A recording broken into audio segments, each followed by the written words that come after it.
कश्मीरी पंडितों पे हमला हुआ, एक की मौत हो गई है इस घटना में। नहीं देखिए, ये वहाँ की जो बीजेपी के अपॉइंटेड लेफ्टिनेंट गवर्नर साहब हैं और वहाँ पर सेंट्रल गवर्नमेंट की सरकार है, प्रधानमंत्री श्री नरेंद्र मोदी का एडमिनिस्ट्रेशन चलता है, तो वो नाकाम साबित हुए। 370 इसलिए हटाया देश को ये कहकर के पूरे पंडितों को फायदा होगा, कश्मीर में अमन हो जाएगा। तो ये तो पहला हमला नहीं है कश्मीरी पंडित पर, जो बरसों की मेहनत के बाद उनको लाकर वहाँ पर वो आ रहे थे, रह रहे थे। आज वो उनको आप उन कश्मीरी पंडितों को आप बिल्कुल ही अनसेफ कर दिए, और वो इसलिए अनसेफ हो रहे हैं क्योंकि आपकी सरकार ने उनको कोई सेफ्टी प्रोवाइड करने में सरासर नाकाम साबित हुई है। और कश्मीरी पंडित तो कश्मीर छोड़ के जाना चाह रहे हैं। हमने और आपने देखा कि वो प्रोटेस्ट कर रहे थे रोडों पर आकर, उनके एनक्लेव्स को रातों में पुलिस बंद कर दी थी कि वो निकल कर ना जाए कहीं। तो ये मोदी सरकार की नाकामी का एक और मिसाल है कश्मीर में, और इसकी पूरी जिम्मेदारी जो है वो भारतीय जनता पार्टी और उनकी सरकार पर आती है कि उन्होंने वो कश्मीरी पंडितों को उनकी जान की हिफाजत करने में नाकाम साबित हो रहे हैं। और बिहार और उत्तर प्रदेश के जो मजदूर हैं, प्रवासी मजदूर हैं, वो भी कश्मीर में काम कर रहे हैं, उनको भी निशाना बनाया जा रहा है सर। तो ये सवाल जो है देश के प्रधानमंत्री को देना चाहिए था। इस बात का जवाब जो है गृह मंत्री को देना चाहिए, रक्षा मंत्री को देना चाहिए, बीजेपी को देना चाहिए। आपने बड़े बुलंद बांग दावे किए थे, अब क्या हुआ उन दावों का? पूरे कश्मीरी पंडित आज डर और खौफ के आलम में जिंदगी गुजार रहे हैं, वो कश्मीर छोड़ना चाहते हैं, और सरकार ये नाकामी है, बीजेपी की नाकामी है। सर, कल प्रधानमंत्री ने अपने भाषण में बहुत कुछ कहा है, पंच प्राण को लेकर के 5 बातें जो भारत के लिए अगले आने वाले कई सालों तक उसके बारे में बात की, और जो हमेशा आप बोलते थे कि एक भी मुस्लिम फ्रीडम फाइटर का नाम नहीं लेना था, उन्होंने 2 नाम लिए, और तीसरी बात मेन की औरतों की सुरक्षा के बारे में बात किया उन्होंने। सुनिए, भारत की जंग आज़ादी के लिए प्रधानमंत्री सिर्फ 2 मुसलमानों का नाम लिए तो क्या करूं, मिठे बांटूं मैं? ऐसे हजारों नाम हैं। प्रधानमंत्री को बोलना पड़ा, अशफाकुल्लाह का नाम लेना पड़ा, हजरत महल का नाम लेना पड़ा। ऐसे कई मुसलमान उलमाओं का, मुसलमानों का, जिन्होंने भारत की जंग आज़ादी में अपना खून पसीना भी बहाया, अपनी जानों को कुर्बान भी किया, तो उनका जिक्र करना ज़रूरी है। कैसे हमको 47 में और 1930 की मेहनत से 47 आज़ादी मिली? नहीं, हमको आज़ादी मिली 47 में इसलिए क्योंकि जंग प्लासी में सिराजुद्दौला ने अजीम कुर्बानी दी, फिर बक्सर की जंग हुई, फिर सैयद अहमद शहीद की शहादत हुई बालाकोट में, 1799 में टीपू सुल्तान की शहादत हुई, फिर सन 57 में जंग आज़ादी हुई। तो 47 में इन तमाम का एक सिलसिला चलता रहा। अब रहा सवाल प्रधानमंत्री के भाषण का, जिसमें उन्होंने महिलाओं के बारे में बात कही है। हम प्रधानमंत्री से पूछना चाह रहे हैं कि ये आपका अमृत उत्सव है क्या, कि जिस महिला को जो 5 महीने की प्रेग्नेंट थी, जिसके साथ बलात्कार हुआ, 11 लोगों ने मिलकर उसका रेप किया और उसके परिवार के 4 महिलाओं का रेप और मर्डर कर दिया। बिल्किस बानो को उसके पड़ोसियों ने, जो उसको जानते थे, बिल्किस बानो जो 5 महीने की प्रेग्नेंट थी, उसका बारी बारी से 11 लोगों ने उसका रेप किया, उसके सामने उसके 3.5 साल की बच्ची के सर को पत्थर पर मारकर उसको कत्ल कर दिया, और उसके साथ जो 4 और महिलाएं थी उनका रेप करके उनका मर्डर कर दिया। और ये तमाम के तमाम करने वाले बिल्किस बानो के पड़ोसी थे। बल्कि जब बिल्किस बानो का रेप हो रहा था, तो जो बिल्किस बानो अपने हाथ में चूड़ियां पहनी हुई थी, वो अपने पड़ोसी की दुकान से खरीदी हुई चूड़ियां थी। और बिल्किस बानो को बॉम्बे हाई कोर्ट में वहां पर सजा हुई, बल्कि ना सिर्फ उन 11 लोगों को बल्कि पुलिस के ऑफिसर्स को भी और डॉक्टर्स को भी, क्योंकि वो कनाइफ कर चुके थे एक्यूज के साथ। ये कौन सी अमृत उत्सव की मिसाल भारत के प्रधानमंत्री दे रहे हैं कि उनके गुजरात में भाजपा की सरकार है और एक महिला को जिसको 11 लोगों ने उसका रेप किया, जो प्रेग्नेंट थी, 3.5 साल की बच्ची, उसकी बेटी को उसके सामने उसकी हत्या कर दी, उसके 4 परिवार के लोगों को कत्ल कर दिया। ये कौन सा है ये? सुप्रीम कोर्ट ने जरूर कहा था एग्जामिन करो, सुप्रीम कोर्ट ने कहा नहीं था ना कि छोड़ दो बोल के। अगर आप छोड़ना चाहेंगे तो फिर आप क्यों नहीं छोड़ते मुंबई ब्लास्ट में जो रुबीना मेमन है, 17 साल से वो भी जेल में है। गुजरात में वडोदरा सीरियल ब्लास्ट में 18 साल से जेल में है। गोधरा के लोग 19 साल से जेल में है। छोड़िए ना इनको भी आप। जो भी डिसीजन भाजपा लेती है वो एक रिलीजियस समुदाय के हक में हमेशा लेती है और कंप्लीटली बायस्ड होकर लेती है। यकीनन सीआरपीसी में प्रोविजन है, मगर इसका यह मतलब नहीं है कि ऐसे हीनियस क्राइम के लिए, और वो भी आज़ादी का अमृत उत्सव हम मना रहे हैं, 75 साल की आज़ादी, और खुद प्रधानमंत्री का लाल किले से खड़े होकर महिलाओं के बारे में, नारी के उसको पावरफुल करने की बातें करते हैं, और ये काम होता है। हम इसका कंडेम करते हैं और देश देख रहा है कि बीजेपी सिर्फ ज़बानी तौर पर महिलाओं की इज्जत, महिलाओं की स्ट्रेंथनिंग की बात करती है, मगर जहां पर बात आती है मुस्लिम महिलाओं की, आप भूल जाते हैं उनको। ये आपकी मोहब्बत है। और रक्षाबंधन के दिन तमाम भाजपा के लोग मुस्लिम खवातीन को बुरखा में, हिजाब में बुला बुला कर अपने हाथों पर राखी बना रहे थे। बिल्किस बानो क्या तुम्हारी बेटी बहन नहीं थी? तुम्हारी बेटी नहीं थी कि एक महिला प्रेग्नेंट है, 3.5 साल की बेटी, उसके सामने हत्या कर दी गई, और उन हत्यारों को आप छोड़ देते हैं। तो छोड़िए ना फिर आप। गोधरा के लोग भी जेल में हैं, रुबीना मेमन भी 17 साल से जेल में है, जबकि गाड़ी तो उसके नाम पे भी नहीं थी। आपका सीरियल ब्लास्ट है, वडोदरा सीरियल, वो भी जेल में, छोड़िए उनको भी आप। मगर आप सिर्फ एक समुदाय के लिए आप बायस्ड हैं, बस। ये भाजपा की असलियत है। सर, मुजफ्फरनगर में कल तिरंगा यात्रा निकाली गई, हिंदू महासभा ने तिरंगा यात्रा निकाली, उसमें नाथूराम गोडसे की तस्वीर के साथ उस यात्रा को निकाला गया। तो योगी सरकार उसका परमिशन दी है। योगी सरकार जो है गोडसे की ताईद में जो जुलूस निकाला गया, वो तो उन्हीं के छत्र छाया में निकाला गया ना। मैं यही तो कह रहा हूं, दिल में गोडसे की मोहब्बत है और जबान पे गांधी का नाम है। जो दिल में जब तक गोडसे की मोहब्बत रहेगी तो आप गांधी के पैगाम को क्या समझेंगे? जब तक गोडसे की मोहब्बत दिल में रहेंगी, आप अंबेडकर के संविधान को कहां मानेंगे आप?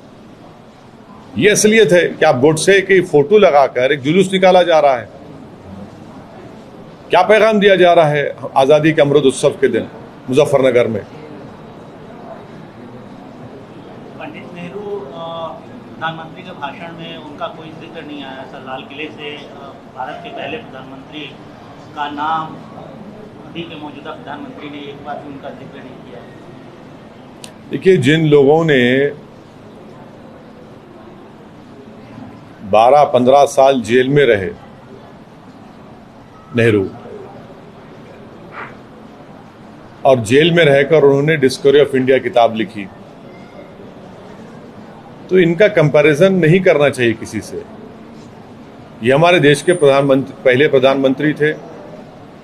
उन्होंने यकीनन, वो कोई ये नहीं कह सकता कि गलतियां की उन्होंने, मगर क्या उनके रोल को डिनाई कर सकते हम लोग?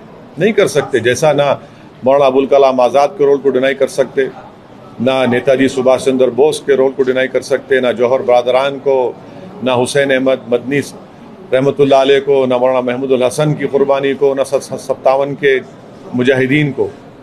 तो अब आप नाम नहीं ले रहे हैं, तो ये तो प्रधानमंत्री को बताना चाहिए क्यों नाम नहीं लिए। सर, रेमिशन पॉलिसीज पे प्रॉब्लम क्या है? मतलब देखिए, अभी रेमिशन पॉलिसी पे वो लोग डिजर्व करते होंगे तो लोग रिलीज किया होगा। दूसरे सरकार में सर, मतलब दूसरे गवर्नमेंट्स भी कई सारे लाइफ परमिट्स रिलीज किए, ये गुजरात गवर्नमेंट को आप टारगेट क्यों कर रहे हैं? अभी चलिए टारगेट कर रहे हैं तो आप उनको रेमिशन पॉलिसी कैंसिल करके उन लोगों को फिर जेल में डालना चाहते, मतलब जेल में डालना चाहिए क्या? What are you demanding? देखिए, ये एक हीनियस क्राइम है, ये एक हीनियस क्राइम है। एक महिला को उसके पड़ोसियों ने, जो उसको जानते थे, जो 5 महीने की प्रेग्नेंट थी, उसके साथ उसके परिवार के 4 महिलाएं थे, उनका रेप और उनका मर्डर हुआ। उसकी 3.5 साल की बेटी की हत्या हुई। उसके पेट में जो औलाद थी उसका कत्ल कर दिए, मिसकैरेज हो गया।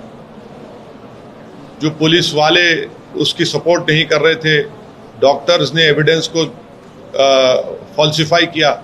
एक बड़ी जंग बिल्किस बानो के हस्बैंड ने लड़ी थी, मैं उसको सलाम करता हूं। उसके बाद इन लोगों को सजा हुई बॉम्बे हाई कोर्ट में, और आप इनको रिमिशन के नाम पर इनको आप छोड़ देते हैं। ये एक हीनियस क्राइम है ना।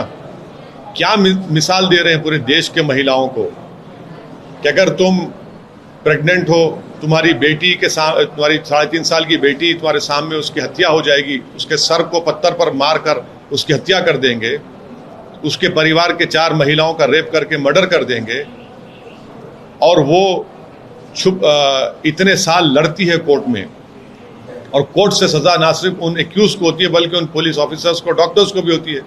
आप क्या मैसेज दे रहे हैं? कौन से महिला की शस्त्रीकरण की बात कर रहे हैं आप?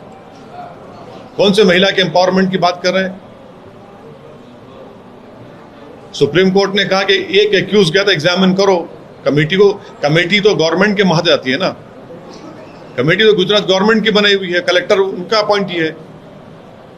तो आपकी कोई मॉरल रिस्पॉन्सिबिलिटी नहीं है, कोई कॉन्स्टिट्यूशनल रिस्पॉन्सिबिलिटी नहीं है कि जिस महिला के नेबर्स ने उससे इस तरह की गलत हरकत की, आप उनको छोड़ रहे हैं। और वो भी आज़ादी के अमृत उत्सव सारे देश में मनाया जा रहा है। प्रधानमंत्री लाल किले के खड़े होकर महिलाओं के एम्पावरमेंट की बात करती है। कौन सा अमृत उत्सव के दिन हो रहा है ये? तो फिर रुबीना मेमन 17 साल से जेल में छोड़ी ना, उसको क्यों नहीं छोड़ा था रुबीना मेमन को? क्या कल एक ऐसा दिन भी आएगा कि जो दिल्ली में जिस बच्ची के साथ रेप हुआ था, क्या चंद साल के बाद बीजेपी छोड़ देगी उनको भी? क्या उनकी तो फांसी भी होगी उन लोगों को, दूसरे भी कई जेलों में हैं, तो उनको भी छोड़ देंगे आप?